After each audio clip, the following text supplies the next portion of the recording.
Good morning. I think it's worth just explaining the Yeah. reach of Yes. TC Energy and what your role in it is. TC Energy is the backbone of North American energy systems. We are the only company that has natural gas infrastructure in and across Canada, the US, and Mexico, and we transport about 30% of North America's natural gas every single day. We support LNG exports from all three coasts. And here in the United States, we have pipelines coast to coast, border to border, whether it's the Pacific Northwest or the East Coast. And so likely the heat that's being generated in this hotel and the lights that are on here are powered by the natural gas coming from our pipeline systems since we serve the Washington, D.C. area. We take these three different systems and have transformed them into really a very competitive continent-wide energy advantage. Mm-hmm. That's hard, though. It sounds hard. I mean, I think like running a pipeline from Canada through to Mexico sounds really hard. And getting it built sounds hard. We've talked a lot about permitting, which I'm sure is a topic that you guys talk about ad nauseum. How do you feel about permitting right now? You know, right now, we feel some positive momentum for a couple of reasons. I think we're at a pivotal moment where surging energy demand and our ability to capitalize on that opportunity is going to require really bold action. That's going to require bold action so that we can deliver affordable, reliable energy to millions of homes and businesses across North America. We are seeing some positive signals that are showing some pragmatic energy development that's required to capitalize on this really transformative opportunity. So, for example, in Canada, there are signals such as Bill C-5 and the Major Projects Office, which is helping us to understand how to better streamline and support energy development. In the U.S., we have recent FERC reforms. We have the Supreme Court decision on NEPA that's adding some additional clarity.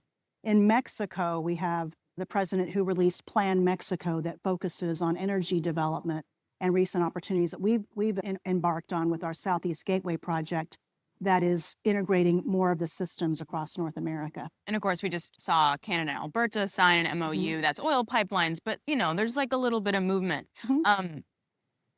What is the hardest part about your job? Because there's going to be issues in all of the countries. What stresses you out? The hardest part about our jobs in this industry right now, and has been for quite some time, is really navigating that permitting uncertainty. We invest where we can build with certainty. And can you do that anywhere right now? There are places. Somewhere. Yeah, we do have lots of infrastructure underway, but where capital flows is where we have more certainty. So we have this really amazing growth potential across North America right now, right in front of us. And our ability to capture that opportunity is really going to depend on faster and more predictable permitting.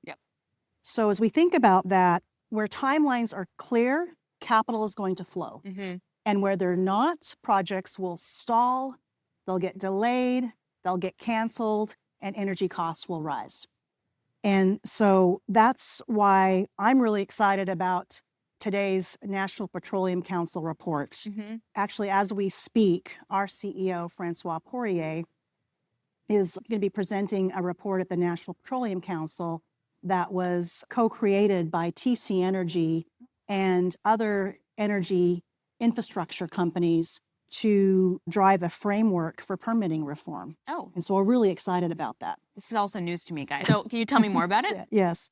So this report that was co-created is really a blueprint for permitting reform. And what it does is it really has one clear message, and that is that predictable permitting is essential for U.S.'s competitiveness and energy security.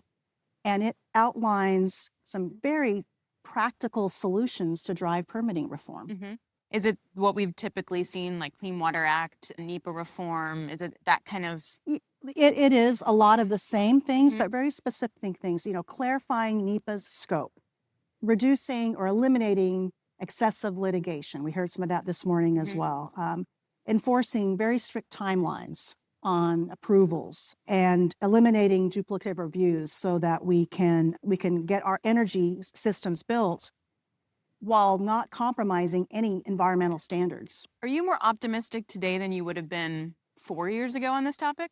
I am. I Okay. am. I feel like the moment is here for us now, Mhm. and we really need to capitalize on this moment. I think there's more pragmatism, not only by industry and corporations, but also this bipartisan understanding that natural gas is going to be a critical solution for our ability to be competitive, drive affordable and reliable energy, and compete on a more global scale. So let's talk about the demand side, Sure. because as you mentioned, if the demand pull is there and the economics are there, there's a real impetus to kind of get this Yep. done. What is the demand pull right now?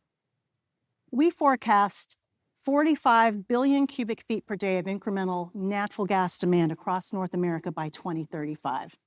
Now, that pull is really driven by power generation, which is electrification, AI data centers, coal to gas conversions. It's also driven by LNG exports, and it's driven by additional economic growth across North America with our residential and commercial customers as well. And when we think about electric consumption, right now it's surging. And it's going to continue to surge with AI and data center demand and additional economic growth. And why this is so important for us is because natural gas is going to be that backbone fuel that allows that to happen. And when we think about global energy demand, LNG exports, we saw today a peak record for U.S. LNG exports. Yep.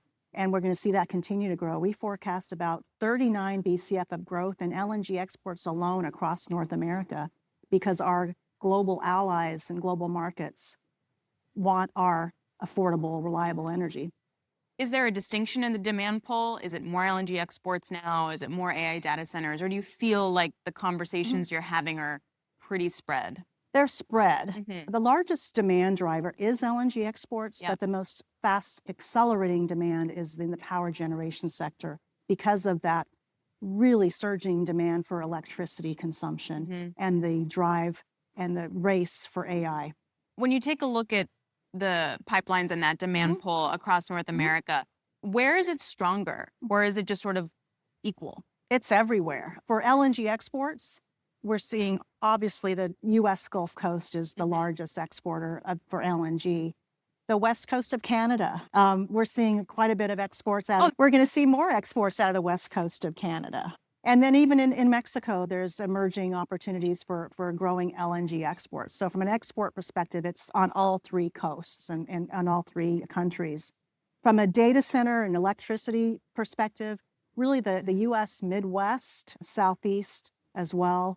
But also we're seeing these opportunities pop up all over our systems. So it's really nationwide and continent-wide. Do you think TC Energy is going to work more with utilities, or is it behind the meter? It does feel like data centers are trying to understand how to power stuff. And like, do they go to the grid? Who do they pay? Who pays for it? Right. Where do you think TC Energy lands in that? Our focus right now is working with our large utility customers to drive energy solutions for those data centers. That provides us with more stability and scale to solve broader solutions for the utilities because they're not just solving energy solutions for data centers, but they're also trying to power for just growth in electrification and economic growth and coal to gas conversion. So it provides a broader solution for them and for us to work with them. So you likely won't see us doing any behind the meter solutions for data centers and working more closely with our utility customers. Do you think the conversation of, I feel dumb even asking this, that natural gas is a transition fuel, is that conversation like so 10 years ago? I've never thought of natural gas as a transition fuel. It is an essential fuel, and we should be thinking about energy as additive and not substituting one fuel for another. And what's unique about natural gas is it really solves the challenge of reliability, affordability, and sustainability, and it's necessary to allow renewables to continue to progress. So it's here to stay. Here's the other question that I think everyone's trying to struggle with is that if permitting is reformed and we get the Holy Grail and all of a sudden stuff gets built, who pays for it? And obviously the worry that it's going to be consumers, which raises the affordability problem. How do you think that plays? Actually, you need that energy infrastructure to drive affordability. There's plenty of supply, there's plenty of demand. You need the pipelines and the infrastructure to get that supply to where it's going to be consumed. So the more infrastructure we build, the more affordable that energy will be. So I'm more worried about the underbuilding versus the overbuilding situation. Oh yeah, so are we going to overbuild? Yeah. So, and I asked this question because when I was still a reporter, what I kept hearing was that data centers were talking a lot of good game about who they wanted to sign with, but no one was actually signing, and that they were actually really worried about being long power. And too long power, they didn't understand that industry and they didn't want to do that. Is that conversation not happening anymore? Well, I think they're refocusing on where they're going to get that power, right? Are they going to work with the utility? Are they connecting to the grid? Are they going behind the meter? And so those conversations are still evolving, but additional power infrastructure is desperately needed, regardless of the data center opportunity. Yeah, that's the interesting part, is that all the demand pull we've seen has not been from AI data centers. They're not built yet. Right, right. So it's still in sort of the infancy phase. Yes. Okay, so we're not worried about overbuilding. I'm not concerned about overbuilding. Again, I think that demand is far outpacing energy infrastructure right now, and we need more of that infrastructure to keep up with that demand. How do you see the demand side evolving? Does data center outpace LNG exports? Will there be a competition at some point? I think there's enough supply to serve all the markets. It's just a matter of getting that infrastructure built to where those markets are.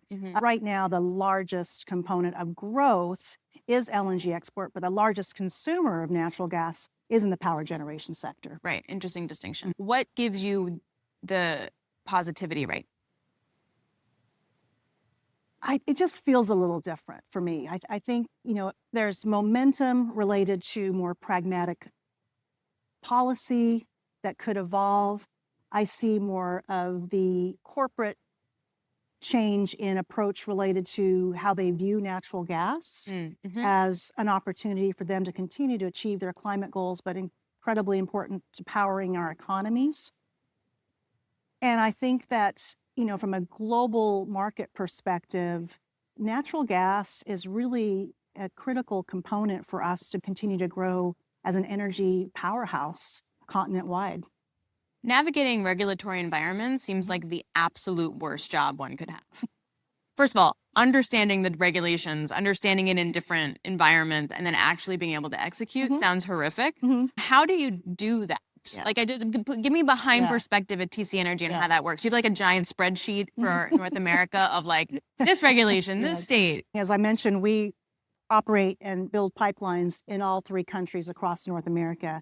And each regulatory framework is different, and the risks around those frameworks are different. And so, states? Multiple states are different regions. So it's really fascinating to navigate through all of this. And again, where we see the opportunities to invest are where we have clearer frameworks and timelines to make those long-term investments. So you're not going to see us invest in states or areas where we don't think we can build our infrastructure on time and on budget. Yeah, sure. It's too risky for us. And so we're focused on growing our infrastructure in locations where we have more clarity on timelines and more certainty on our ability to achieve those permits. Do you feel that if federal permitting, if you just focus on the U.S. for a second, is reformed, what do states do? Because I feel like certain states might double down on some of their rules. Like, how do you think that filters?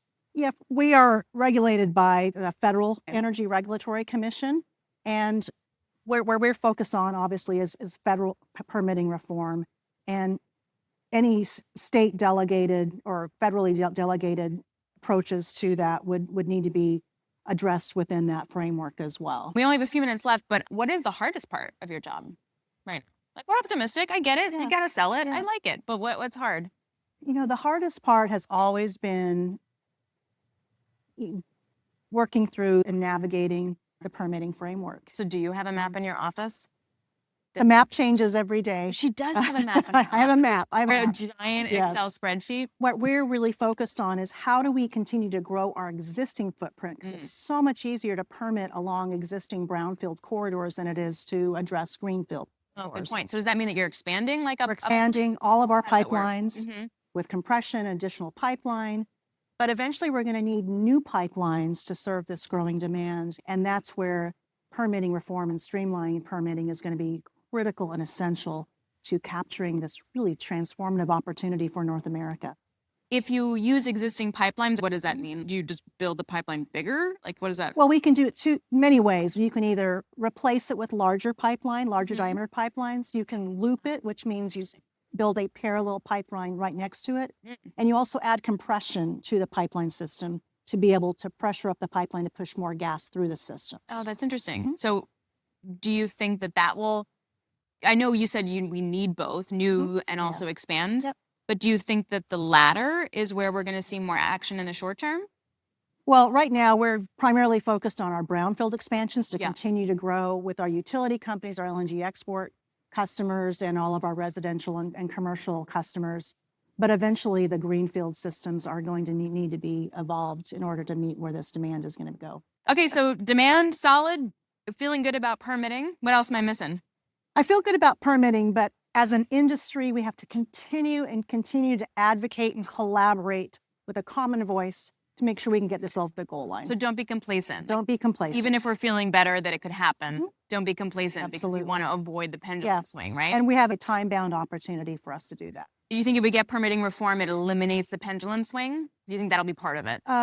We would like to eliminate the pendulum swing. It's very hard to make long-term investments when policy changes every 4 years. I don't blame you. Okay. Thank you very much. I really appreciate it. It was a Thank pleasure. you.